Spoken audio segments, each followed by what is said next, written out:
संसद में संविधान पर चर्चा की विपक्ष की ओर से ओपनिंग प्रियंका गांधी ने की। प्रियंका का पहला भाषण 32 मिनट का था। खुद राहुल बोले कि प्रियंका उनसे भी अच्छा बोली। Wonderful speech. Better than my maiden speech. Let's put it like that. Priyanka का पहला संसदीय भाषण धारा प्रवाह था। कांग्रेस के एजेंडे से भी बंधा हुआ था। उन्होंने संविधान पर अपनी हर बात सरकार पर परंपरागत आरोप लगाते हुए कही कि हमारा संविधान एक सुरक्षा कवच है। सत्ता पक्ष के मेरे साथियों ने ये सुरक्षा कवच तोड़ने का पूरा प्रयास किया है। अदानी और संविधान कांग्रेस के लिए दो अलग अलग मुद्दे रहे हैं।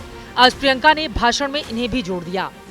देश देख रहा है कि एक व्यक्ति को बचाने के लिए 142 करोड़ देश की जनता को नकारा जा रहा है। आम लोगों के बीच ये धारणा बनती चली जा रही है कि सरकार सिर्फ अडानी जी के मुनाफे के लिए चल रही है।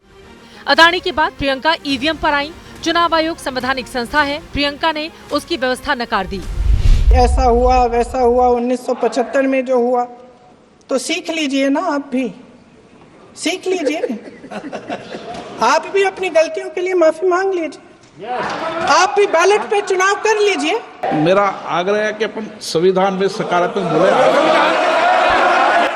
लेकिन प्रियंका ने अपनी बात जारी रखी। देश को फिर डरा हुआ बताया और कहा कि अब तो डराने वाले भी डरे हुए हैं। कि ऐसा डर का माहौल देश में अंग्रेजों के राज में था। गांधी की विचारधारा वाले लोग आजादी की लड़ाई लड़ रहे थे और उस तरफ वाली विचारधारा वाले लोग भय में रहकर अंग्रेजों के साथ साठ-गांठ कर रहे थे। भय फैलाने वाले हमेशा भय का खुद शिकार बन जाते हैं।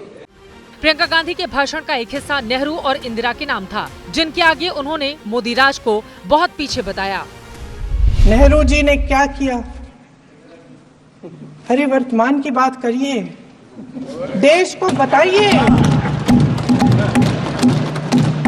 आप क्या कर रहे हैं, आपकी जिम्मेदारी क्या है? कि सारी जिम्मेदारी जवाहरलाल नेहरू की है। और संविधान के नाम पर चर्चा में प्रियंका गांधी ने 4 बार पर्सनल अटैक भी किए। चारों में निशाना प्रधानमंत्री मोदी थे। राजा भेष बदलकर बाजार में आलोचना सुनने जाता था। ये सुनने जाता था कि प्रजा मेरे बारे में क्या कह रही है, मैं सही रास्ते पे चल रहा हूं कि नहीं। लेकिन आज का राजा, भेष तो बदलते हैं आज के राजा, लेकिन न जनता के बीच जाने की हिम्मत है और न आलोचना सुनने की। पूरे विपक्ष ने जोरदार आवाज उठाई कि ये जाति जनगणना होनी चाहिए, तो इनका जवाब देखिए। इनका जवाब भैंस भाग भैंस चुरा लेंगे, मंगलसूत्र चुरा लेंगे। प्रधानमंत्री जी यहाँ सदन में संविधान की किताब को यूं माथे से लगाते हैं, लेकिन संभल में, हाथरस में, मणिपुर में जब न्याय की गुहार आती है, उठती है, तो उनके माथे पे शिकन तक नहीं आता।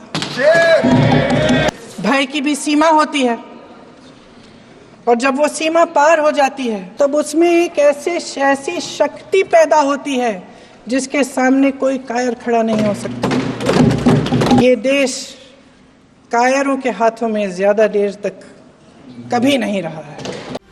हालांकि कल प्रधानमंत्री से पहले जब राहुल गांधी बोलेंगे तो तय माने कि भाई बहन में फिर से तुलना होगी।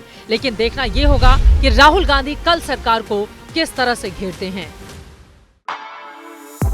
For exclusive and insightful videos, subscribe to our new channel ABP Live Premium.